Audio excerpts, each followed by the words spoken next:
Bom dia a todos, pessoal. Meu nome é Amanda Feitosa, sou acadêmica do sexto período de Medicina da Universidade Federal de Uberlândia e serei a moderadora da nossa transmissão de hoje.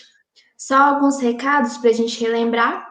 Para os alunos que realizaram as inscrições, o formulário de presença será disponibilizado ao término da aula e ficará aberto por 30 minutos após a sua abertura. A gente lembra que é necessário 75% de presença no curso para gerar o certificado. Deixaremos o chat aberto à exposição da aula, algumas delas serão respondidas pelo palestrante. Além disso, as aulas ficarão gravadas neste canal até o término do curso.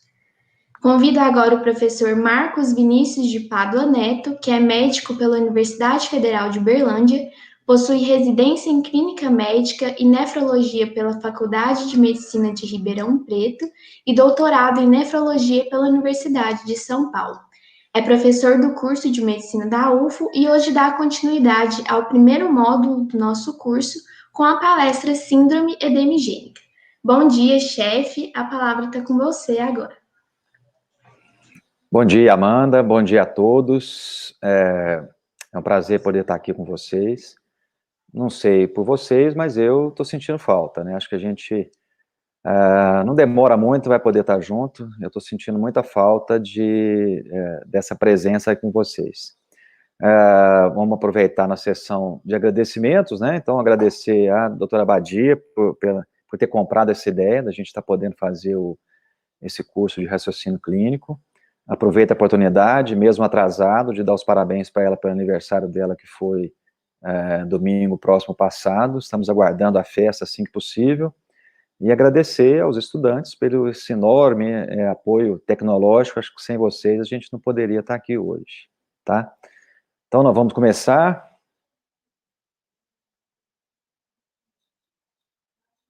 Vamos para a tela. Professor, você vai ter que compartilhar novamente? Isso, agora deu certo. Isso.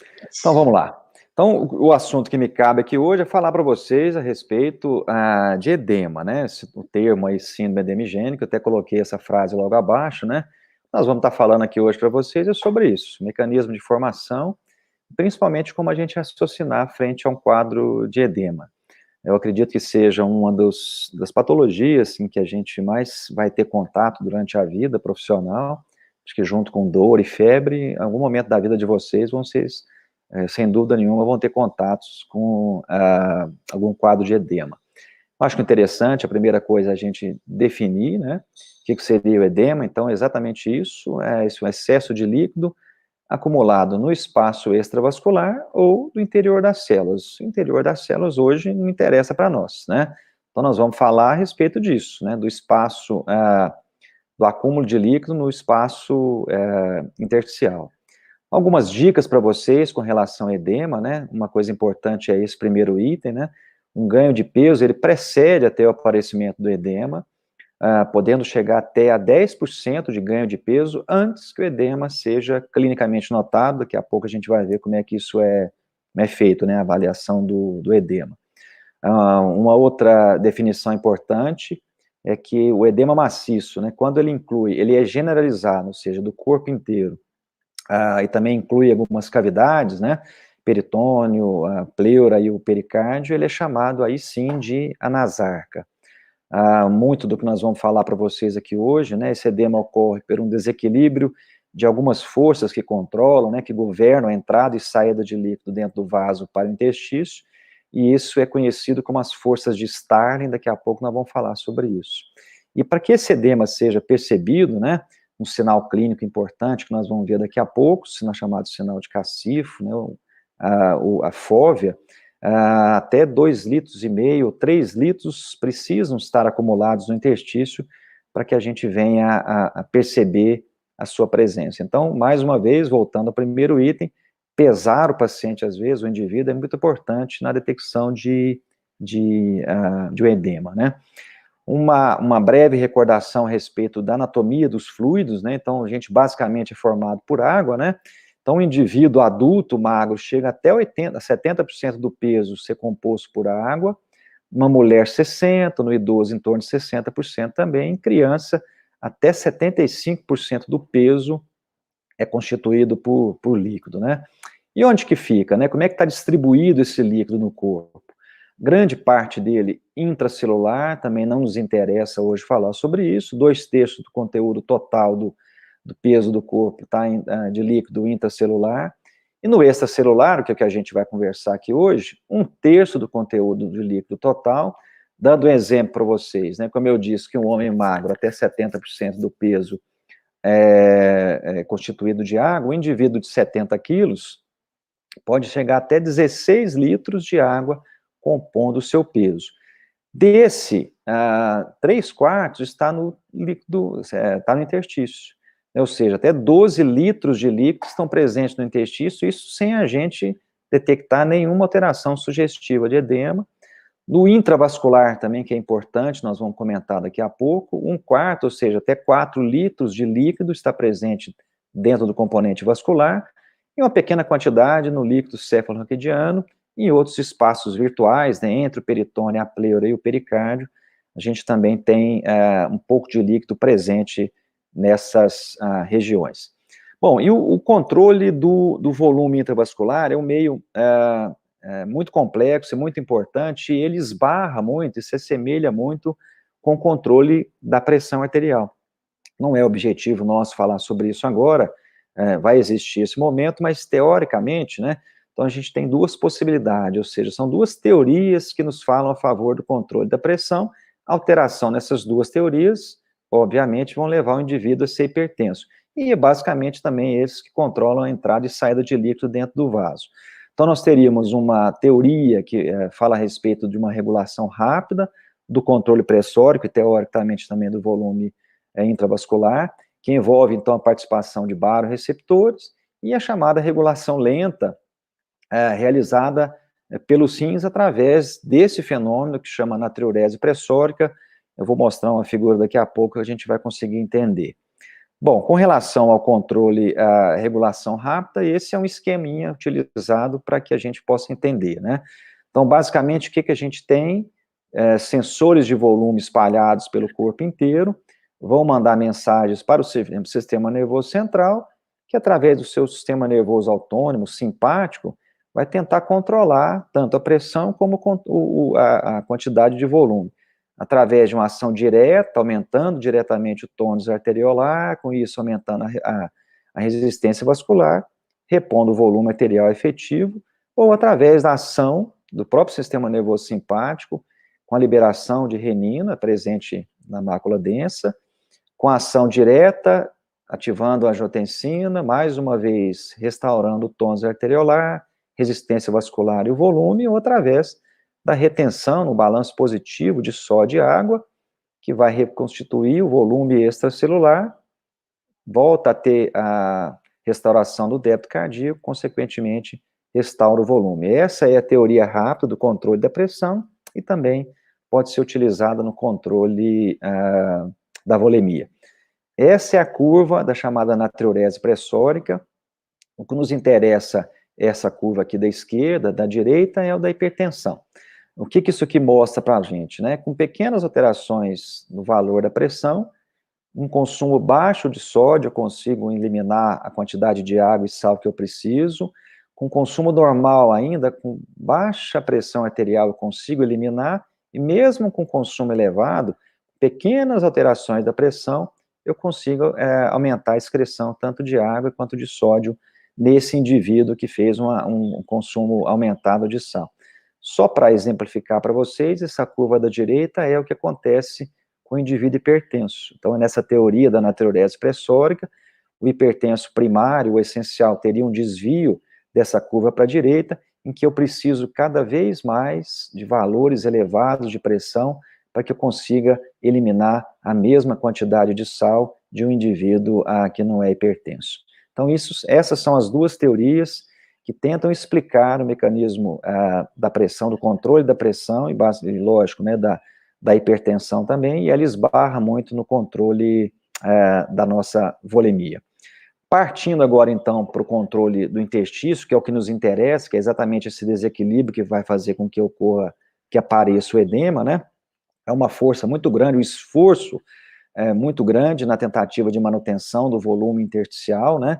E ele se mantém constante nos indivíduos graças a essas forças que dá-se o nome hoje em dia, né? Já falei sobre isso para vocês, as chamadas forças de Starling, em que é, na verdade, uma complexa interface entre a parede do capilar e o interstício, que nós vamos tentar mostrar isso para vocês agora, que a gente precisa entender o que é o normal, e a partir daí fica fácil entender o porquê do desenvolvimento do edema. O Starling, esse senhor aqui, né, é um fisiologista inglês, que ficou inicialmente famoso pela lei de Frank-Starling, está aqui representada, e é basicamente que ele mostra a capacidade do coração de se adaptar, né? Volumes maiores da pré-carga, eu consigo adaptar, eu consigo ejetar esse mesmo volume num coração normal, eu tenho essa dificuldade em situações que têm insuficiência cardíaca. Esse mesmo fisiologista criou a chamada equação de Starling, que nos fala a respeito disso, né? O papel das forças, né, hidrostáticas, da pressão hidrostática e da pressão oncótica nos movimentos de fluidos através dos capilares, e é isso que nós vamos passar a conversar agora. Então, basicamente, essa lei de Starling representa isso, né? É uma diferença de pressão hidrostática entre o interstício e o intravascular, uma diferença de pressão coloidosmótica entre esse espaço intersticial e o plasma, né? E, além disso, a existência, a presença de uma constante de permeabilidade no vaso sanguíneo, que vai se manifestar aumentando ou diminuindo, dependendo de cada situação. Então, o que nós temos, em resumo, nessa lei? São dois espaços diferentes, o sistema vascular e o sistema intersticial, com forças tentando fazer com que esse líquido atravesse do vaso para o interstício. A pressão hidrostática está aqui presente, e a pressão oncótica, da mesma forma, do lado oposto, contrariando a tentativa de passagem de líquido, nós temos a pressão hidrostática e oncótica no espaço intersticial, tentando fazer com que esse líquido seja reabsorvido. Só para mostrar para vocês, né, um desenho como se fosse um vaso, né? Então nós temos as forças e os sentidos dela, que vai favorecer a entrada ou saída de líquido dentro do vaso, né? Em resumo, essa lei de Starling, a gente tem isso, né? Então, o fluxo intravascular normal, a gente tem essas duas tendências, né? Que as forças que movimentam o líquido para fora, se elas forem maiores, eu vou ter a ultrafiltração, e as forças que permitem o retorno do fluido para o vaso, favorecendo a reabsorção. E essas forças têm sempre que estar em equilíbrio. Esse é o chamado equilíbrio de Starling, né? Que em indivíduos normais, a quantidade de líquido filtrado ela é muito parecida com a absorvida. Uma pequena diferença, que é em torno de 10% desse líquido filtrado, ele não consegue ser reabsorvido, né, passado do interstício para o vaso da maneira adequada. Então, essa pequena diferença ela é feita pelos capilares linfáticos, que vão fazer com que esse resíduo de líquido filtrado retorne à circulação sistêmica. Aqui, acredito que fique fácil de entender, né? Então, a gente tem isso aqui tudo no capilar, viu, gente? Não é em vaso grande. Então, o controle da entrada e saída de líquido se dá no vaso, chamado vaso de resistência, né? Vaso de pequeno calibre. Então, do lado arteriolar, o que a gente tem? Uma tendência à saída de líquido, né? Então, a pressão hidrostática no capilar, ela é mais alta do que a pressão oncótica. Então, a diferença dá, né, dando um exemplo aqui, em torno de 10 milímetros de mercúrio. Então, a tendência no início do vaso é do líquido sair. Vocês estão vendo aqui, nessas setas. A tendência é sempre do líquido a sair, um percorrer do vaso, na parte venular desse vaso, ocorre o contrário. Então, a pressão hidrostática aqui já é menor, e com a saída de líquido, o que acontece? A pressão oncótica vai aumentar. É como se o interior do vaso ficasse mais concentrado, isso cria uma pressão negativa, que faz com que tenha retorno do líquido da parte externa do interstício para dentro do vaso. Então, isso é que ocorre naturalmente nos vasos. O restante, né, então, em torno de 90% é reabsorvido por essa forma. A pequena quantidade que se forma que não é absorvida, em torno de 10%, ela é reabsorvida pelos vasos linfáticos, que faz com que esse líquido retorne à circulação sistêmica. Então, isso é o normal, gente? Então, para que exista esse controle, para que não exista saída exagerada de líquido, eu tenho que ter um equilíbrio entre essas forças, uma constante de filtração, a pressão hidrostática e a pressão oncótica. E aí a gente chega no assunto de hoje, né, na fisiopatologia do edema. Então, eu entendi o que é o normal, então eu sei que tem que ter um equilíbrio entre a pressão hidrostática e a pressão oncótica. Então, sempre que eu me deparar com um quadro de edema na minha vida de médico, eu vou ter que pensar uma dessas forças vai estar alterada. Então, para que exista o edema, o que precisa acontecer? Um aumento da pressão hidrostática ou uma redução da pressão oncótica, uma alteração da permeabilidade desse capilar ou alguma dificuldade nessa reabsorção final que ocorre através dos vasos linfáticos quando ocorre a subobstrução. Então, em resumo, é isso que acontece, gente. Eu tenho edema porque acontece uma dessas 4 possibilidades. Não tem como fugir disso, tá? Aumenta a pressão hidrostática, diminuição da oncótica, alteração da permeabilidade, obstrução dos vasos linfáticos. Esse pensamento eu tenho que ter comigo, né? Relembrando o que foi dito pelo Dr. Tiago na primeira aula, isso entra no sistema 1. Então, isso eu tenho que ter em mente sempre que eu me deparar com a situação de edema, que uma dessas forças vai estar alterada. Daqui a pouco nós vamos ver quais as patologias que se encaixam em cada uma dessas alterações fisiológicas que nós temos no corpo humano. E aqui, só para resumir, mais uma vez, eu formo edema, porque altera a permeabilidade do capilar, eu diminuo a pressão oncótica, eu aumento a pressão hidrostática, ou eu tenho obstrução linfática. Não tem como fugir disso, não acontece edema por outra forma, a não ser alteração de uma dessas 4 forças. E aí agora a gente começa a raciocinar em cima de patologias. Então aqui agora eu vou abrir meu leque, né, eu gosto de usar esse termo, quando eu me deparo com um indivíduo que se apresenta para mim numa consulta médica um quadro de edema, eu tenho que de cara, nesse chamado sistema 1, que foi colocado pelo Dr. Tiago, pensar nisso. Quais são as patologias que podem cursar com edema, e aqui estão listadas, né? Então, basicamente, 4 doenças sistêmicas, né? Doença do coração, doença do fígado, doença renal e a doença da tireoide, e além disso, alterações venosas, alterações linfáticas, alguns fármacos podem estar associados também ao aparecimento de edema. Então, isso eu tenho que guardar, tá? Então, a primeira coisa, eu sei das 4 forças que controlam entrada e saída, eu tenho que ter no início do meu atendimento, na minha cabeça, quais são as patologias que cursam com edema. Como é que elas alteram essas forças? Então, está aqui listado para vocês, né? Então, na doença cardíaca, qual força que eu vou alterar? Eu vou ter aumento da pressão hidrostática, na hepática, aumento da hidrostática e diminuição da oncótica, na renal, dependendo do motivo, né, doença renal crônica, lesão renal aguda e determinados tipos de glomerulonefrite, simplesmente aumento da pressão hidrostática e outras também com redução da oncótica.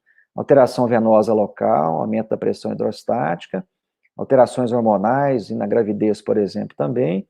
Na doença, e no hipotireoidismo, na doença de Cushing, que eu tenho, na verdade, é um aumento da pressão oncótica intersticial. Então, existe uma deposição de uma determinada proteína, uma proteína que vai fazer com que haja, uma das explicações, uma atração de líquido para esse interstício sem aumentar a pressão hidrostática. Alguns fármacos têm alteração da permeabilidade, outros aumentam a pressão hidrostática. Um exemplo claro aqui é do bloqueador de canal de cálcio, uma droga muito utilizada para tratamento da hipertensão e que faz com que ocorra, por exemplo, edema de membros inferiores, edema perimalleolar.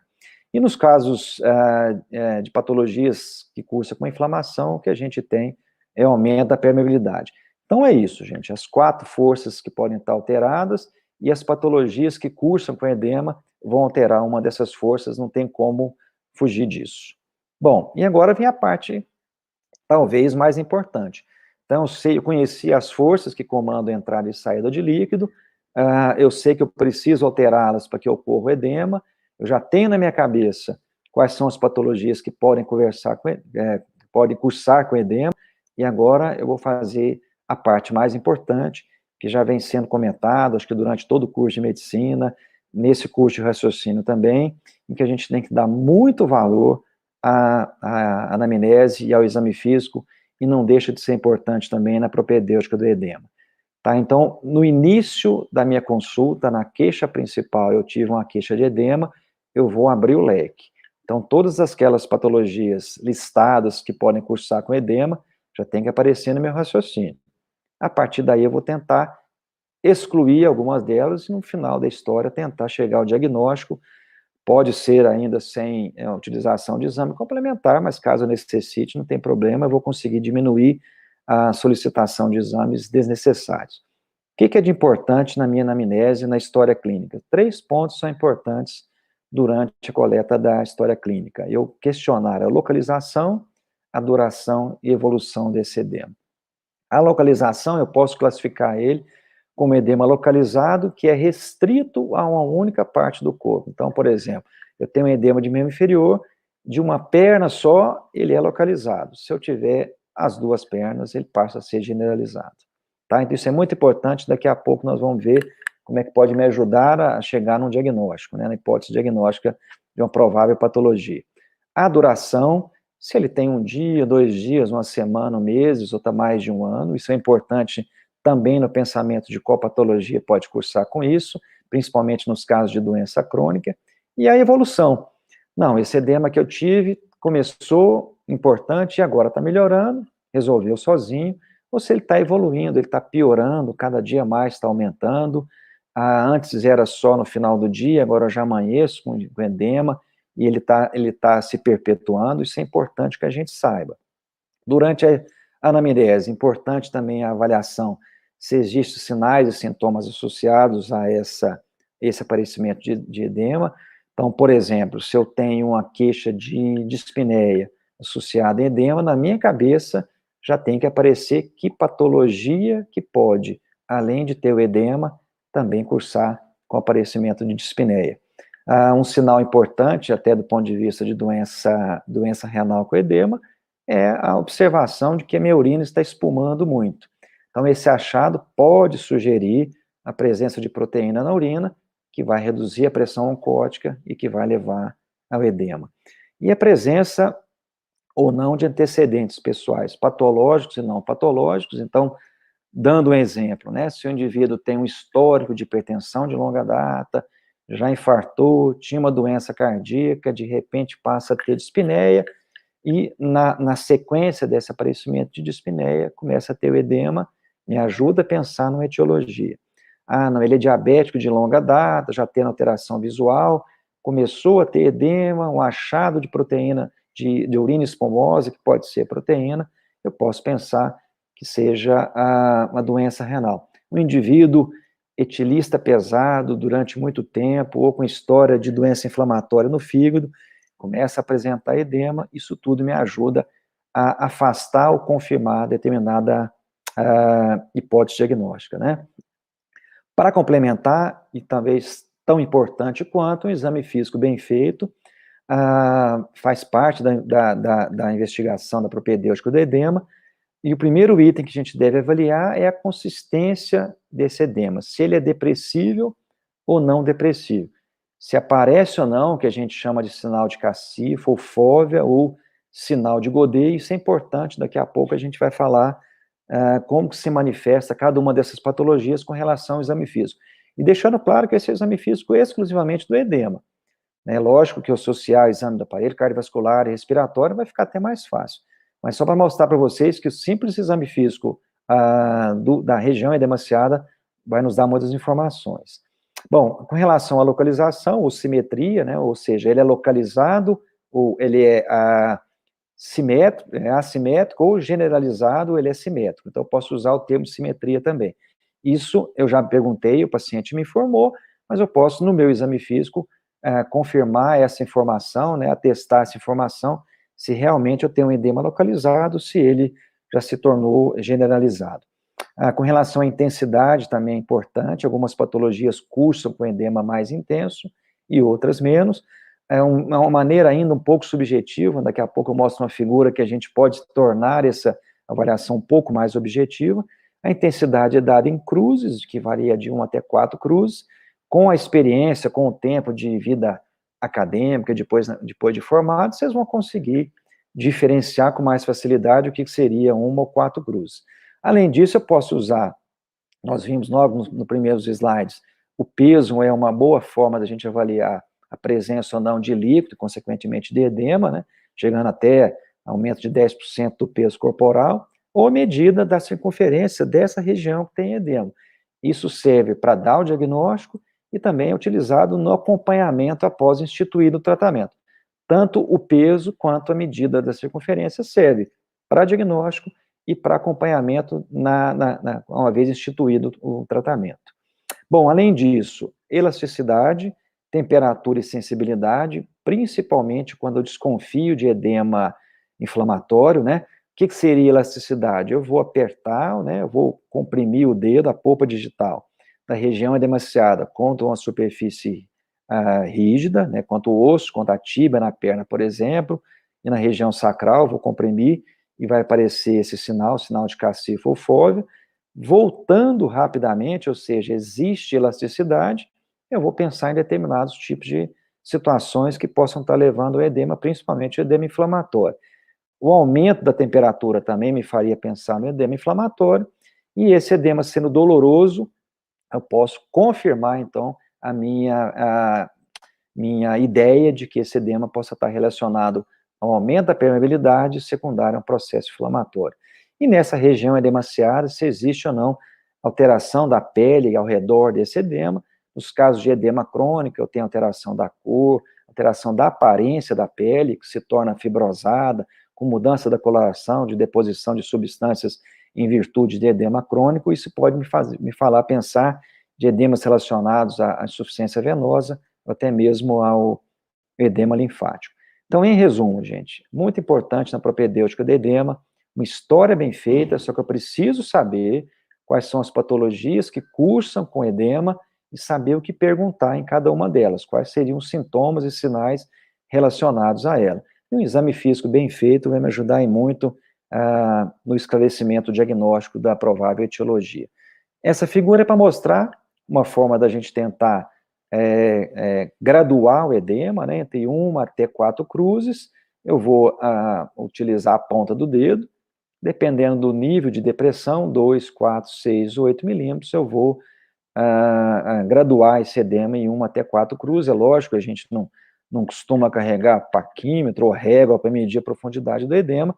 No olho, com o tempo, com a experiência, vocês vão conseguir dar esse diagnóstico, que aparentemente é subjetivo, mas eu consegui me aproximar muito do real.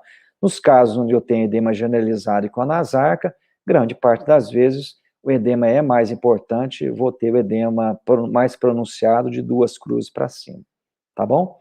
Bom, para facilitar, então, por que eu tinha que perguntar aquilo, né? Por que é importante eu ter uma informação do paciente, ou até mesmo confirmar no meu exame físico, se o edema é generalizado, se é localizado. Então, a gente já começa a abrir o leque no início da história. E aqui a gente começa a tentar fechar o leque de hipóteses diagnósticas, simplesmente eu diferenciando se o edema é generalizado ou do localizado. Vamos para o localizado, que tem um pouco menor de possibilidades diagnósticas. No edema localizado, normalmente por problema venoso, linfático e o edema inflamatório. Tá? Já no edema generalizado, as doenças sistêmicas, ou até mesmo utilização de medicamentos, cursam mais frequentemente com edema generalizado. Então, aqui eu já consigo excluir algumas possibilidades, vai facilitando o meu raciocínio. Se eu incorporar a esse questionamento, esse exame físico, alguns outros fatores, por exemplo, se esse edema é doloroso, elástico, quente, está vermelho, vou pensar no inflamatório, exclui doença sistêmica. Da mesma forma, se eu tenho cianose, eu vou pensar no edema de etiologia venosa. Se a pele ao local está pálida, algum problema de circulação arterial. Se esse edema é duro, eu já excluo todas as outras possibilidades e vou ficar com essas duas, ou um edema em virtude de insuficiência linfática, ou em decorrência do hipotireoidismo. Então, a associação entre a presença ou não do edema generalizado e localizado, mais alguns outros fatores que eu vou observar no meu exame físico, eu já consigo fechar um pouco mais esse leque e vou tentar chegar a uma provável etiologia. Dando uma resumida, então, como que se apresenta o edema localizado, Então isso, como já disse anteriormente, restringe-se a um segmento do corpo. Ele pode ser a manifestação inicial de um edema posteriormente generalizado, tem que ficar de olho sempre nisso. Na insuficiência venosa, né, dos membros inferiores, o edema ele é mole, inelástico, costuma piorar durante o dia e melhora com o paciente quando ele eleva os membros inferiores. Então, essa frase, se eu encontrei um edema localizado, eu vou questionar o indivíduo que se queixou de edema se isso acontece. Então, se ele tem um edema restrito a membro inferior, no meu exame físico eu vi que ele é mole e inelástico, eu não perguntei isso na história, eu volto lá e pergunto. Isso melhora durante o dia, amanhece desinchado e vai piorando, eu posso pensar mais provavelmente que se trate de um edema relacionado à insuficiência venosa. No linfedema, o contrário. Ele é duro, também inelástico, ele é indolor, com francas alterações da textura, principalmente nos casos de infecção crônica, de erisipela de repetição, a espessura e a textura da pele vão estar alteradas, ela fica mais grossa e áspera, e fica fácil de observar, daqui a pouco tem uma figura, não vou ter dúvida quanto esse edema está relacionado a problema linfático. No edema inflamatório, também clássico, é fácil de dar o diagnóstico, ele não é muito intenso, ele é relativamente leve, ele é o único edema com característica de ser elástico, né? Eu faço o movimento do sinal de cacifo, ocorre a depressão, a formação da fóvea e rapidamente ele retorna ao normal. E ele se caracteriza por ser doloroso, a pele adjacente fica lisa, brilhante, vermelha e quente, ou seja, a característica de qualquer processo inflamatório. Aqui um exemplo de figuras para vocês, do que se caracteriza o edema localizado, né, na outra perna não tenho, característico aqui de uma insuficiência venosa grave, o edema da elefantíase, da insuficiência de drenagem linfática, e aqui o edema inflamatório, né, então a pele avermelhada, algo brilhante, né, se a gente encostar a mão na tela do computador, nós vamos ver que o edema também está quente, tem alteração na temperatura, e o indivíduo gritou de dor nesse momento que eu encostei a mão na perna dele. Então, essas são as características do edema localizado, que também pode se localizar nos lábios ou até mesmo na pálpebra, né? O chamado também edema inflamatório, o chamado edema angioneurótico, em situações de alergia, picada de inseto, uso de medicamentos, eu posso ter essa apresentação de um edema também localizado. Bom, com relação ao edema generalizado, né, então é aumento, por definição, né, de líquido intersticial em muitos ou todos os órgãos. Então ele deixou de ser localizado, como a gente acabou de ver, em uma perna só, ou só no lábio, uma pálpebra, etc., né. Da mesma forma, ele é formado por esses fatores que nós já comentamos, que atuam na pressão hidrostática, na pressão oncótica, na alteração da permeabilidade, e acho importante colocar esses mecanismos aqui para vocês, né, que é o que define a fisiopatologia desse edema, que são os dois mecanismos que estão presentes em que, em algumas patologias, eu não consigo separar um do outro, né. Então, o mecanismo do subenchimento, do superenchimento, chamado de underfilling, e o mecanismo do transbordamento, ou overfilling, que tenta explicar principalmente os edemas de origem renal, que eu não consigo explicar com um mecanismo só, que vão estar presentes nas duas situações. Então, por definição, o que seria o subenchimento? É um mecanismo onde a formação de edema ela é consequente a uma redução crônica de volume. Daqui a pouco nós vamos entender isso, tem outra figura que mostra, mas se a gente voltar lá atrás, né, naquele mecanismo de controle rápido da pressão arterial, vocês vão lembrar que existe receptores de volume espalhados todos pelo corpo, e esse mecanismo de entendimento que o volume está baixo, porque eu perdi líquido, vai fazer com que eu tenha estímulo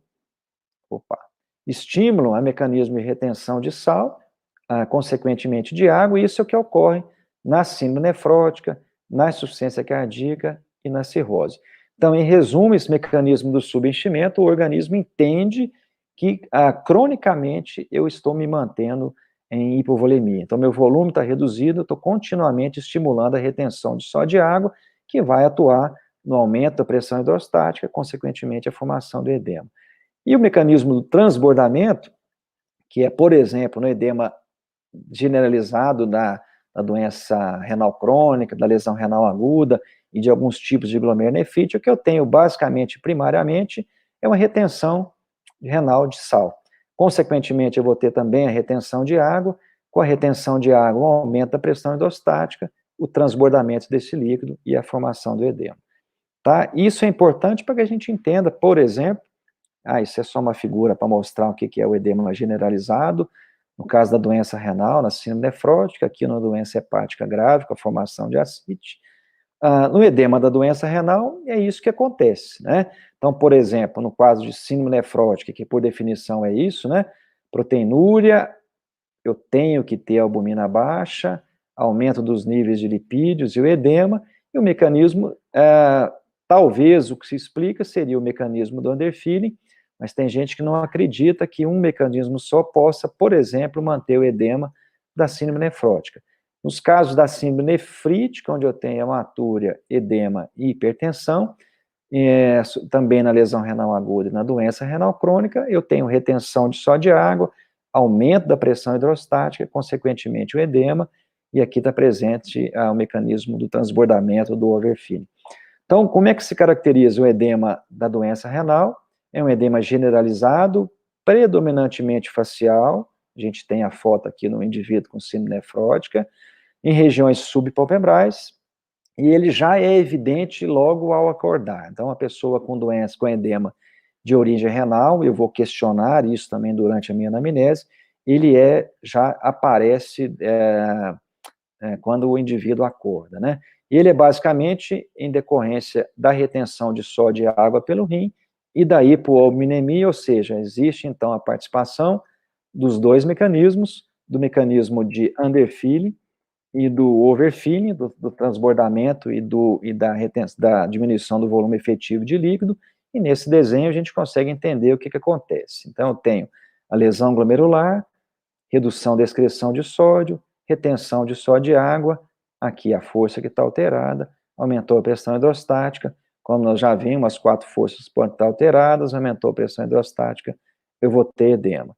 No outro lado, lesão glomerular, que faz com que haja a alteração da passagem de proteína, eu tenho perda de proteína, diminuição da proteína plasmática, redução da pressão oncótica, faz parte das 4 forças, redução da pressão oncótica, vai levar ao edema.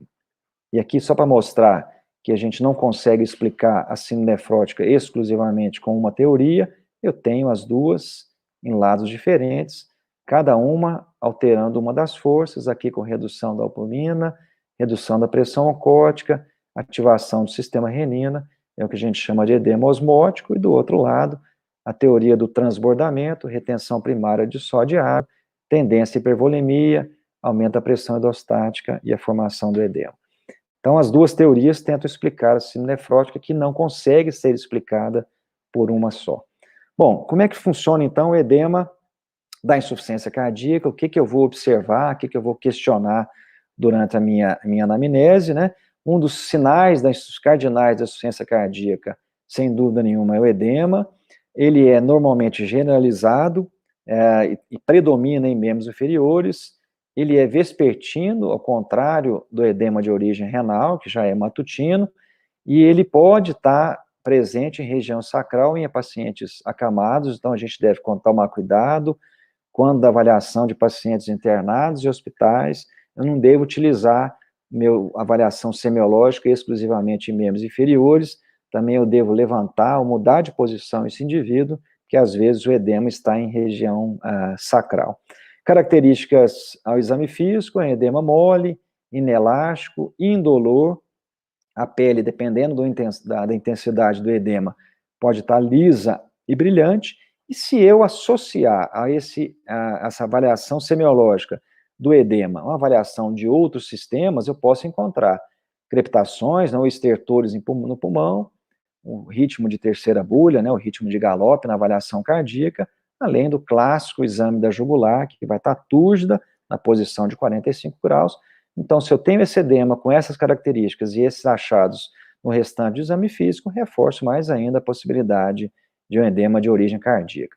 Não posso deixar de estar ter sempre em mente, né, a principal causa de edema, aliás, a causa de edema de origem cardíaca é a falência do lado direito do coração, e a principal causa de falência do lado direito do coração é a falência do lado esquerdo, que se manifesta com dispneia. Então, normalmente, o indivíduo tem inicialmente a falência do lado esquerdo, com manifestações de dispneia, aos pequenos, médios, grandes esforços, e isso vai progredir para a ortopneia, dispneia paroxística noturna, que representa um edema que é localizado, que é o edema pulmonar, relacionado à falência global do coração. Essa é a característica, a descrição, então, do edema de origem cardíaca, né? Então, inicialmente, eu tenho uma redução do débito cardíaco, situações de baixa perfusão, né? Lembrando daquela figura do controle rápido, redução do volume arterial efetivo, via o sistema nervoso simpático, ativação do sistema renina com retenção de só de água, aumenta a pressão hidrostática no leito capilar, eu vou ter edema, localmente no pulmão, como eu disse para vocês, aumento da pressão no capilar pulmonar, aumento da pressão venosa nesse local, extravasamento de líquido, a ausculta de crepitação, a queixa de dispneia e a estase jugular, porque a abertura dessa jugular no átrio direito completamente repleto vai fazer com que não tenha condição e ela se torna túrgida, visível ao exame físico. O edema da cirrose hepática também é um edema generalizado, só que ele é muito mais discreto. O que a gente observa muito mais é a presença de ascite. Ele também predomina em membro inferior, a ascite, como eu disse, está associada, também mole, inelástico e indolor, ele está relacionado primariamente a hipoproteinemia, que vai alterar, mais uma vez, né, a pressão oncótica, com a dificuldade de segurar, não tendo pressão oncótica normal, a parte líquida, né, do vaso não consegue ser retida, vai haver então extravasamento, mas além disso, uma vez que eu tenho essa redução do volume arterial efetivo, estimula o sistema de baroreceptor e vai fazer com que haja ativação do sistema renina, angiotensina e aldosterona. A aldosterona, agindo no túbulo renal, é responsável pela retenção de só de água. Com a retenção de só de água, aumenta a pressão hidrostática, semelhante à insuficiência cardíaca, e vai fazer com que ocorra edema. Então, na cirrose hepática, posso ter a participação das duas forças, tanto a diminuição da pressão oncótica, como aumento da pressão hidrostática, favorecendo a formação do edema, e aqui está representado, né?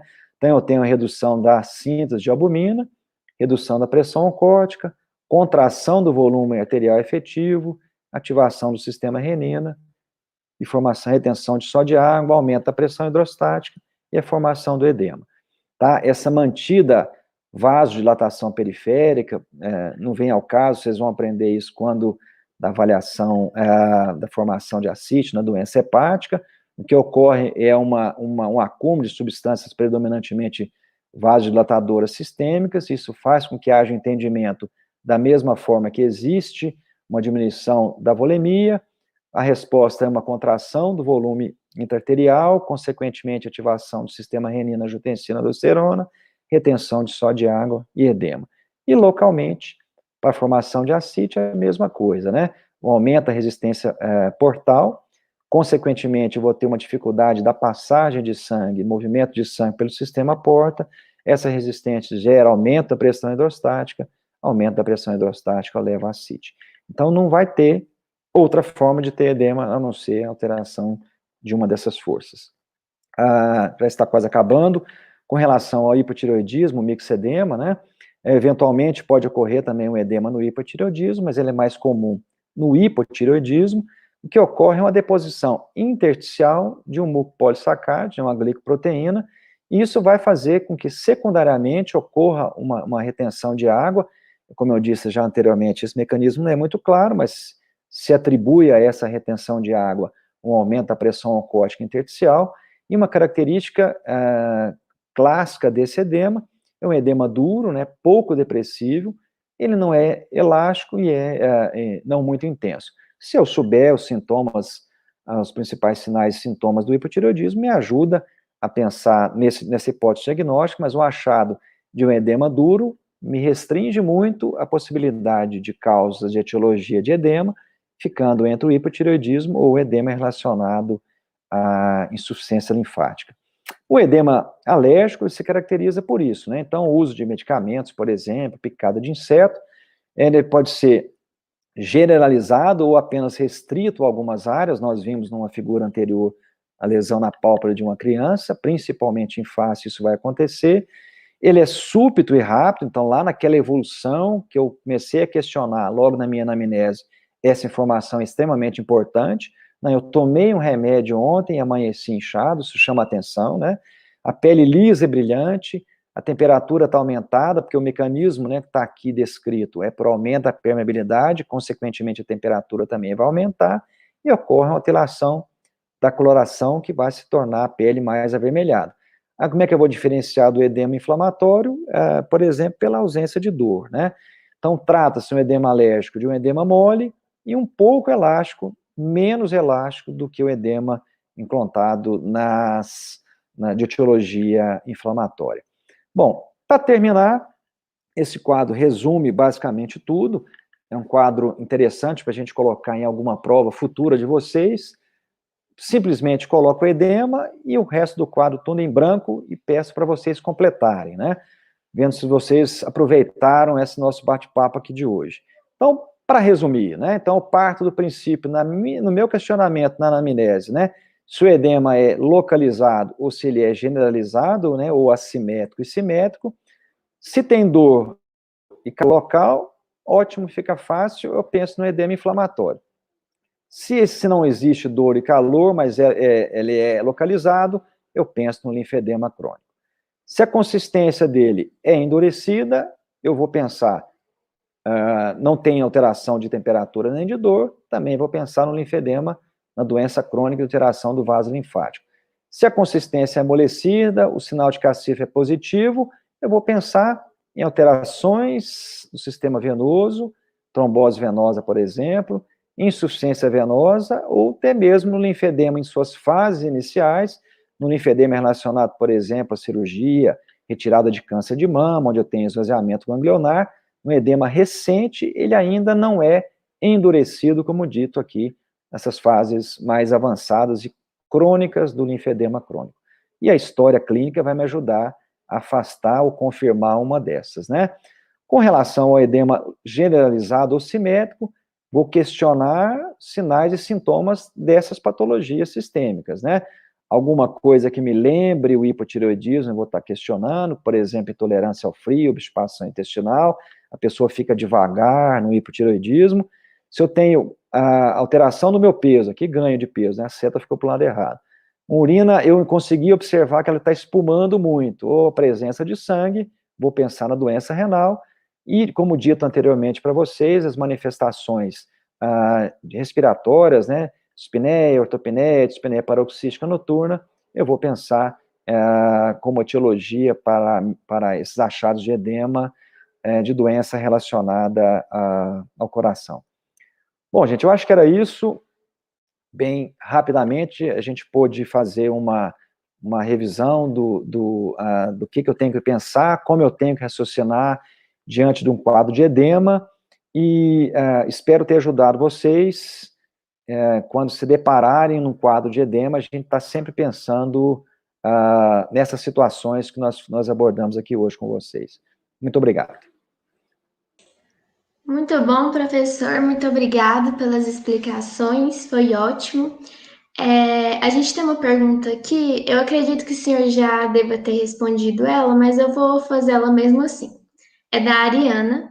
Ela falou assim, professor, Nós em combinamos ela relação fazer essa pergunta. né? Então Fica tá mais bom. fácil também. Ó, em relação a edemas com consistência endurecida, qual a fisiopatologia desse endurecimento? Há algumas etiologias que sugerem mais esse tipo de sinal? Então, de etiologia, né, nós comentamos alguma coisa, normalmente o edema duro eu vou encontrar no hipotireoidismo e na alteração de vasos linfáticos cronicamente.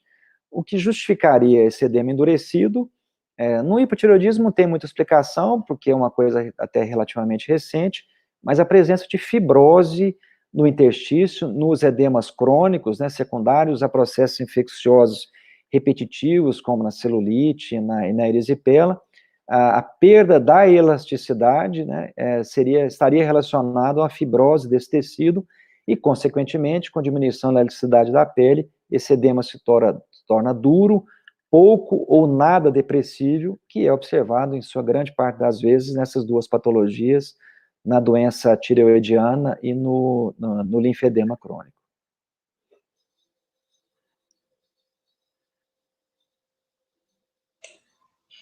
Então, tá bom, professor. A gente não teve mais nenhuma pergunta no chat. Todo mundo foi muito bem contemplado, né, por Não, essa aula credo. do senhor. Ou não, né? Não ter pergunta, eu tenho duas ideias na minha cabeça, né? Ou todo mundo entendeu tudo, tomara que tenha sido isso, ou ninguém entendeu nada nem para fazer pergunta. Mas vou torcer que seja na primeira. Claro, é a primeira, com certeza. Ah, então tá bom, eu fico feliz. Claro. Professor, então, muito obrigada novamente por ter aceitado o nosso convite, Aí eu que agradeço. e pela explicação, né, pela aula. E aí a gente chega ao fim da nossa terceira aula do curso, lembrando que o link da presença está na descrição do vídeo, está no chat e no nosso canal do Telegram. Obrigada a todos que nos assistiram e nos vemos novamente na quinta-feira. Obrigada, professor. Obrigado. Tchau, gente.